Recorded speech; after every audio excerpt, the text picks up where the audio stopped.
حسبي ربي جل الله ما في قلبي غير الله نور محمد صلى الله لا إله إلا الله. أما بعد فأعوذ بالله من الشيطان الرجيم. بسم الله الرحمن الرحيم. إن الله وملائكته يصلون على النبي يا أيها الذين آمنوا صلوا عليه وسلموا تسليما. صدق الله العلي العظيم وصدق رسوله النبي الكريم. نحن على ذلك من الشاهدين والشاكرين والحمد لله رب العالمين. قال الله تبارك وتعالى في القرآن المجيد والفرقان الحميد في شأن الحبيب الرحمن الرحيم. إن الله وملائكته يصلون على النبي يا أيها الذين آمنوا صلوا عليه وسلموا تسليما. الصلاة والسلام عليك يا سيدي يا رسول الله وعلى آلك وأصحابك يا حبيب الله. الصلاة والسلام عليك يا سيدي يا رسول الله وعلى آلك وأصحابك يا رحمة للعالمين.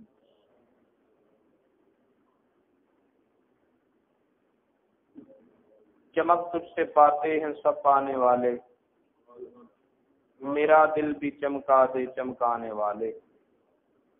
تو زندہ ہے واللہ، تو زندہ ہے واللہ، میرے چشم عالم سے چھپ جانے والے.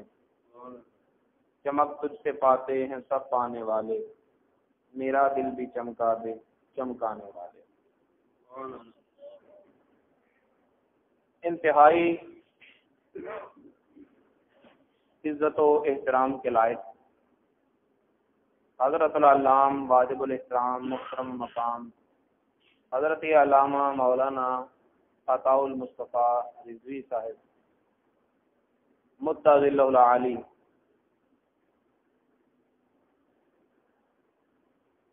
اہل محبت، اہل علاقہ، ماہ محرم الحرام شریف کی یہ دوسری نشست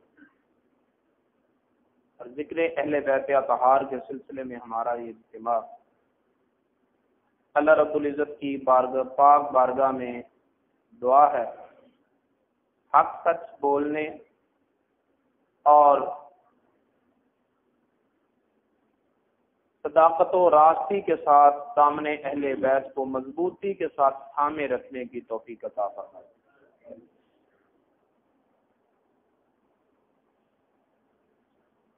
اللہ رب العزت نے قرآن پاک میں ارشاد فرمایا ان اللہ وملائکتہ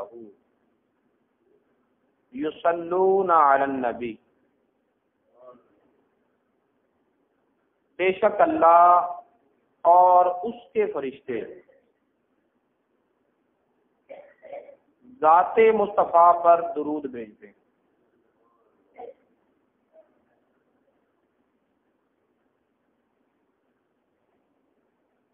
اللہ رب العزت نے اپنے بندوں کے ذمہ کام لگائے، نماز پڑھو، روزے رکھو، زکوٰۃ دو، عبادات کی جملہ اقسام اصناف بندوں پر بطور فرض، بطور واجب، بطور ندب و استحباب احکام فرمائے.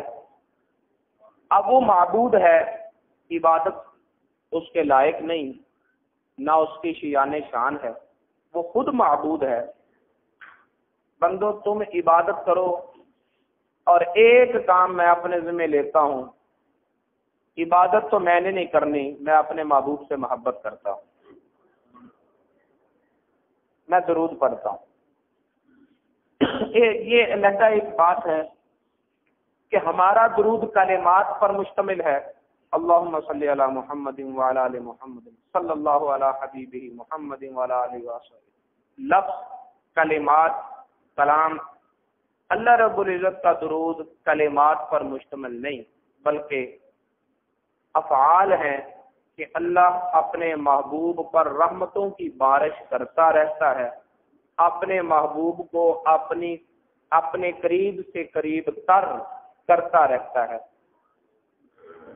اللہ رب العزت نے اپنے ذمہ یہی لے لیا کہ جب سے میں اللہ ہوں اپنے محبوب پر درود بھیج رہا ہوں، رحمتوں کی بارش برسا رہا ہوں، اپنے محبوب کو اپنے قریب سے قریب تر کیے جا رہا ہوں۔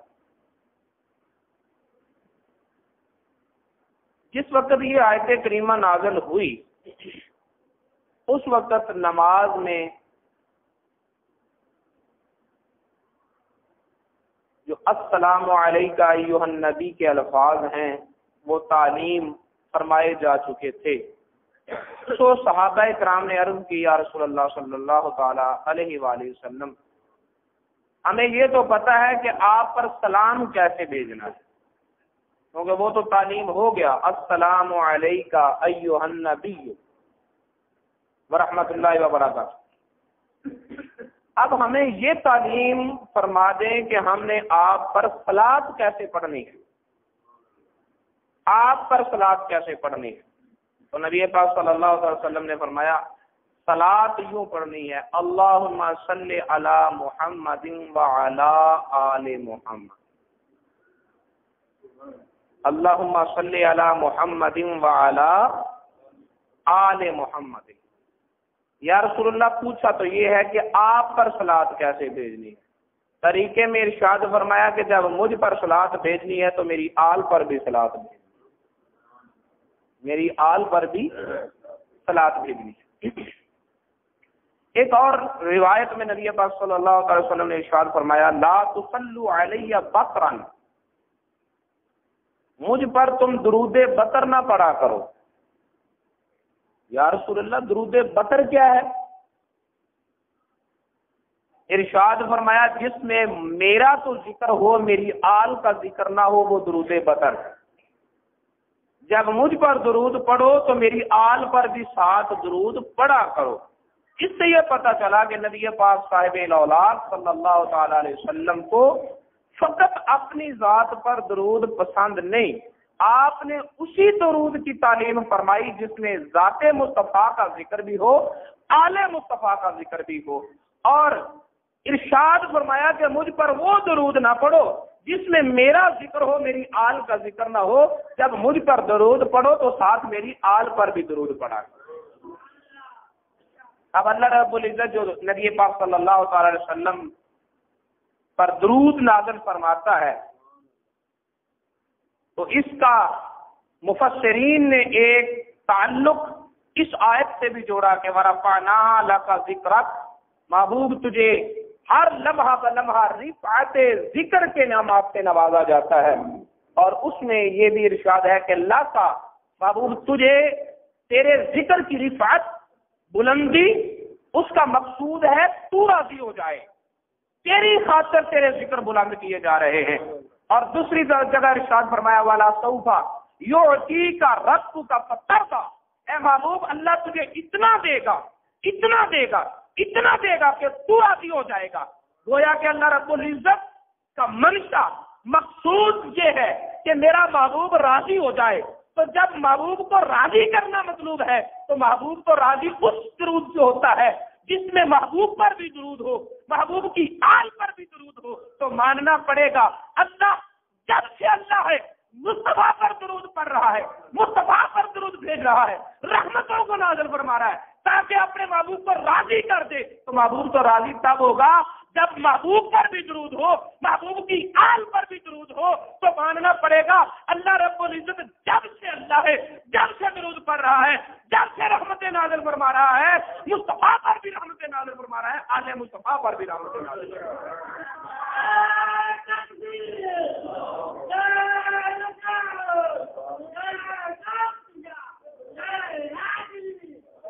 اور کیسی عزت اور شرف اللہ نے عطا فرمایا، ان اللہ و ملائکتہ، بے شک اللہ اور اس کے فرشتے، اللہ رب العزت بھی درود نازل فرما رہا ہے، فرشتے بھی نزول صلاتوں رحمتوں کی دعائیں کر رہے ہیں، اور وہ درود جامع تب ہوتا ہے جب ذکر مصطفیٰ بھی ہو اور آل کا ذکر بھی ہو، تو جس طرح ذات مصطفیٰ لمحہ بلمحہ، درجہ بدرجہ، مرتم بعد مرتم زمانے کے ساتھ ساتھ رفعت مصطفیٰ کو بلندیاں مل رہی ہیں، اسی طرح آل مصطفیٰ کی عظمتوں کو بھی چار چاند لگ رہے ہیں۔ یہی وجہ ہے کہ ہر آنے والے دور میں، ہر آنے والے وقت میں جب بھی محرم آتا ہے تو ذکر اہل بیت پہلے سے بڑا ہوا ہوتا ہے، اور عظمت اہل بیت کے نئے نئے پہلو علماء کے ذہنوں میں آتے ہیں، اور علماء نئے نئے پہلو جو ہے وہ عظمت اہل بیت کے بیان کرتے رہتے ہیں۔ اس کی وجہ یہی ہے کہ جس طرح ذکر مصطفیٰ بلندیوں کی طرف گامزن ہے، اسی طرح رفعت شان اہل بیت بھی بلندیوں کی طرف گامزن ہے۔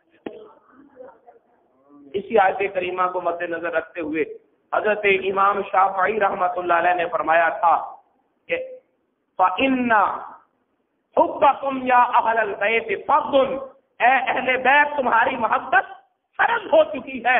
اور دیکھو تمہاری عظمت کا عالم کیا ہے کہ اللہ رب العزت نے نماز جو اپنی عبادت خاصہ ہے اس میں تمہارے ذکر کو یوں سجا دیا ہے جیسے برتن میں کوئی چیز سجا کے رکھ دی جاتی ہے۔ نماز کو ظرف بنا کر ذکر اہل بیت کو معافی صلات کا درجہ دے دیا کہ جب تک نماز میں اہل بیت کا ذکر نہ کیا جائے، درود نہ پڑھا جائے، تب تک نماز اپنے مرتبہ کمال تک پہنچتی نہیں ہے۔ تو حضرات محترم، اہل بیت اطہار کا ذکر اتنا ہی ضروری ہے جتنا کہ ذات مصطفیٰ کے ساتھ تعلق اور ربط ضروری ہے۔ کوئی بھی قوم ہو، کوئی بھی لیڈر ہو، اس کے متابعین اور پیروکار دو طرح کے ہوتے ہیں۔ کچھ وہ ہوتے ہیں جن کی نظر ذات پر ہوتی ہے، اپنے لیڈر کی ذات پر نظر ہوتی ہے، اور کچھ وہ لوگ ہوتے ہیں جو تعلیمات سے متاثر ہوتے ہیں۔ کچھ تعلیمات سے متاثر ہوتے ہیں، کچھ ذات سے متاثر ہوتے ہیں۔ جو ذات سے متاثر ہوتے ہیں اس تاثر کا نتیجہ محبت ہوتی ہے، اور جو تعلیمات سے متاثر ہوتے ہیں اور اس تاثر اور اس تاثیر کا نتیجہ ضروری نہیں کہ وہ محبت میں بدل جائے، وہ اطاعت کے نتیجے تک پہنچ جاتی ہے۔ اور تعلیمات کے تاثر اور ذات کے تاثر کا ایک تقابل آپ کے سامنے رکھوں گا۔ علماء جانتے ہیں، سبق سنانا مقصود ہے، آپ کو سامنے پیش کر رہا ہوں کہ نبی پاک صلی اللہ علیہ وسلم مال غنیمت تقسیم کر رہے ہیں، اور ایک شخص آیا ذلیل خویسرہ، جس کی حدیث متفق علیہ ہے، اس نے نبی پاک صلی اللہ علیہ وسلم کی تقسیم پر اعتراض کیا اور ذات کا حیا نہ کیا، ذات کا احترام نہ کیا، تقسیم پر اعتراض کیا۔ حضرت عمر فاروق رضی اللہ تعالیٰ عنہ نے تبھی اجازت چاہی، یا رسول اللہ اجازت دیں تو ابھی اس کا سرنا قلم کر دو، یہ آپ کو عدل کی تعلیم دے رہا ہے۔ تو نبی پاک صلی اللہ علیہ وسلم نے فرمایا نہیں، اسے جانے دو۔ جب وہ جا رہا تھا تو نبی پاک صلی اللہ علیہ وسلم نے فرمایا اس شخص کی پشت سے ایک قوم پیدا ہوگی، اتنی نمازیں پڑھے گی کہ صحابیوں ان کی نمازوں کے سامنے تمہیں اپنی نمازوں کی کوئی حقیقت نظر نہیں آئے گی، اتنے روزے رکھے گی کہ ان کے روزوں کے سامنے تم اپنے روزوں کو کوئی اہمیت نہیں دو گے، اتنے قرآن کی تلاوت کرے گی کہ ان کی تلاوت کے سامنے تم اپنی تلاوت کو کچھ نہیں سمجھو گے۔ تعلیمات سے تو متاثر ہیں، لیکن فرمایا یہ نمازیں پڑھنے والے، وہ روزے رکھنے والے، وہ تلاوتیں کرنے والے دین سے اس طرح نکل جائیں گے جیسے شکار سے تیر نکل جاتا ہے، دین سے خارج ہوں گے۔ تعلیمات سے متاثر ہیں لیکن دین سے خارج ہیں۔ اور دوسری طرف نبی پاک کا ایک صحابی ہے، عبداللہ نام ہے، لوگ کسی وجہ سے اسے حمار کہتے ہیں. لفظ حمار کا معنی گدھا. حمار نام سے مشہور ہے. نہ تو وہ نمازیں اتنی کثرت سے پڑھتا ہے، نہ پابندی صوم و صلاۃ نظر آتی ہے، بار بار شراب پیتا ہے، اور نبی پاک صلی اللہ علیہ وسلم کی موجودگی میں اسے شراب کی حد جاری کی جاتی ہے. ایک مرتبہ حد لگی، پھر شراب پی لی، پھر حد لگی، پھر شراب پی لی. تیسری مرتبہ جب حد لگ رہی تھی تو کسی صحابی نے بول کر کہہ دیا اللہ اس پر لعنت کرے، کتنی شراب پیتا ہے. نبی پاک صلی اللہ علیہ وسلم نے فوراً روکا، کہا نہ ایسا کرو، اگر یہ عمل میں ہوتا ہے لیکن یہ اللہ اور اس کے رسول سے محبت کرتا ہے. اللہ اور اس کے رسول سے محبت کرتا ہے. اندازہ کریں اس عبداللہ کی قسمت پر کہ جس کی محبتوں کی گواہی زبان مصطفیٰ سے ہو رہی ہے، جس کے عشق کو معراج مل گئی. ایک طرف وہ قوم جو تعلیمات سے متاثر ہے، ایک طرف یہ عبداللہ جس کا کام کیا ہے کہ وہ سارا دن نبی پاک صلی اللہ علیہ وسلم کی محفل پاک میں بیٹھا رہتا اور دیکھتا رہتا. یہ جہاد کے انتظامات ہو رہے ہیں، یہ قرآن کی تعلیمات ہو رہی ہیں، نمازیں پڑھی جا رہی ہیں، پورے علاقہ اسلام اور مملکت اسلامیہ کے تحفظاتی اقدامات ہو رہے ہیں، اور نبی پاک صلی اللہ علیہ وسلم کے چہرہ اقدس پر تھکاوٹ کے آثار ہو جاتے تو وہ عبداللہ کوئی ایسی بات کرتا کہ جس کو سن کر نبی پاک صلی اللہ علیہ وسلم مسکرا دیتے. یعنی اس نے اپنے ذمہ کام ہی یہ لے رکھا تھا کہ جب رسول اللہ صلی اللہ علیہ وسلم تھک جاتے وہ آپ کو ہنسایا کرتا تھا، وہ آپ کو خوش کیا کرتا تھا، وہ آپ کی تھکاوٹ دور کیا کرتا تھا. نمازیں کم ہیں، روزے کم صحیح، تلاوتیں کم صحیح، اور پھر دیکھو شراب کی حد بھی لگ رہی ہے لیکن ذات سے تعلق ہے. میرے نبی نے فرمایا اسے لعنت نہ کرو، یہ اللہ اور اس کے رسول سے محبت کرتا ہے، یہ اللہ اور اس کے رسول سے محبت کرتا ہے. ایک طرف اس عبداللہ کو لو، دوسری طرف ذویل خلیفرہ کی پشت سے ہونے والی اس قوم کو لو. نمازیں بہت ہیں، روزے بہت ہیں، تلاوتیں بہت ہیں کہ صحابہ کرام کو کہا جا رہا ہے صحابیوں وہ اتنی نمازیں پڑھیں گے کہ تم اپنی نمازوں کو ان کے سامنے کچھ نہیں سمجھو گے، وہ اتنے روزے رکھیں گے کہ تم اپنے روزوں کو ان کے سامنے کچھ نہیں سمجھو گے، وہ اتنی تلاوت کریں گے کہ تم اپنی تلاوت کو ان کے سامنے کچھ نہیں سمجھو گے. تعلیمات کا تاثر ہے لیکن دین سے وہ خارج ہے. ادھر تعلیمات کا تاثر کم ہے، ذات سے تعلق اتنا ہے کہ نبی پاک فرما رہے ہیں اسے لعنت نہ کرو، یہ اللہ اور اس کے رسول سے محبت کرتا ہے. پتہ چلا قوم، کسی بھی لیڈر کی قوم دو طرح کی ہوتی ہے، ایک وہ جن کے مد نظر ذات ہے، دوسری وہ جن کے مد نظر تعلیمات ہے. فقط تعلیمات پر نظر ٹکانے والے دین سے نکل سکتے ہیں لیکن جو ذات سے وابستہ ہو جائیں وہ دین سے کبھی نہیں نکلا کرتے، وہ دین سے کبھی نہیں نکلا کرتے. جس کا تعلق ذات سے ہوگا، جس کی نگاہ ذات پہ ہوگی، وہ ذات سے تعلق رکھنے والی ہر چیز سے محبت کرے گا. یہاں میرا محبوب بیٹھا تھا، اس انداز میں چلا تھا، یہاں میرے محبوب نے سفر کیا تھا، حضر میں پانی پیا تھا، ایک ایک ادا کو یاد رکھتا ہے. یہ میرے محبوب کی آل ہے، یہ میرے محبوب کے اصحاب ہیں، ہر ایک سے تعلق رکھتا ہے. یہی وجہ تھی کہ پیر اجمیر نے کہا تھا نماز و روزہ اپنی جگہ، ارے تلاوت و قرآن اپنی جگہ، لیکن اگر دین میں رہنا ہے تو شاہ است حسین، بادشاہ است حسین، دین است حسین، دین پناہ است حسین، سردار نگاد دست در دست یزید حقا کے بنائے لا الہ است حسین. میرے دوستو آؤ، آج بھی کچھ لوگ ہیں جو تعلیمات کے چکر میں جا کر ذات سے دور کرتے ہیں اور پھر شکوک و شبہات کا شکار کرتے ہیں. میرے دوستو سمٹ جاؤ، لپٹ جاؤ دامن مصطفیٰ سے. پہلے ذات مصطفیٰ ہے اور پھر تعلیمات مصطفیٰ ہے. کمال یہ ہے کہ ذات سے تعلق بھی والہانہ ہو اور تعلیمات کو بھی نظر انداز نہ کیا جائے، لیکن اگر تقابل کی شکل پیدا ہو جائے تو پھر ذات تعلیمات پر مقدم ہے۔ جو ذات سے جڑا ہوا ہے وہ نبی کا صحابی ہے تو بھی ہمارے سر کا تاج ہے، وہ نبی کی آل ہے تو بھی ہمارے سر کا تاج ہے، وہ نبی کی آل ہے تو بھی ہمارے سر کا تاج ہے۔ میرے دوستو، صحابہ ایمان کا حصہ ہے، اور اہل بیت صرف ایمان کا ہی حصہ نہیں بلکہ عبادات کا بھی حصہ ہے کہ اللہ رب العزت نے نماز میں اہل بیت کا ذکر سجا کے رکھ دیا اور فرمایا سن لو ان اللہ و ملائکتہ یصلون علی النبی، اللہ اور اس کے فرشتے نبی پر درود بھیجتے ہیں۔ کون سا درود؟ جو نبی کو پسند نہیں ہے۔ اس درود کے بھیجنے کا کیا مطلب؟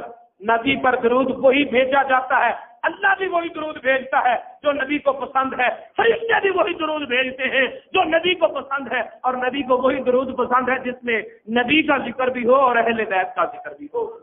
پتا چلا اللہ بھی اہل بیت کو عزتیں دے رہا ہے، فرشتے بھی اہل بیت کا ذکر کر رہے ہیں، تو انہی کی اللہ اور اس فرشتوں کی سنت ہے کہ ہم بھی نبی پر بھی درود بھیجیں، اہل بیت کا بھی ذکر کریں۔ اللہ ہمیں عمل کی توفیق عطا فرمائے۔ وما علینا حسبي ربي جل الله ما في قلبي غير الله نور محمد صلى الله لا إله إلا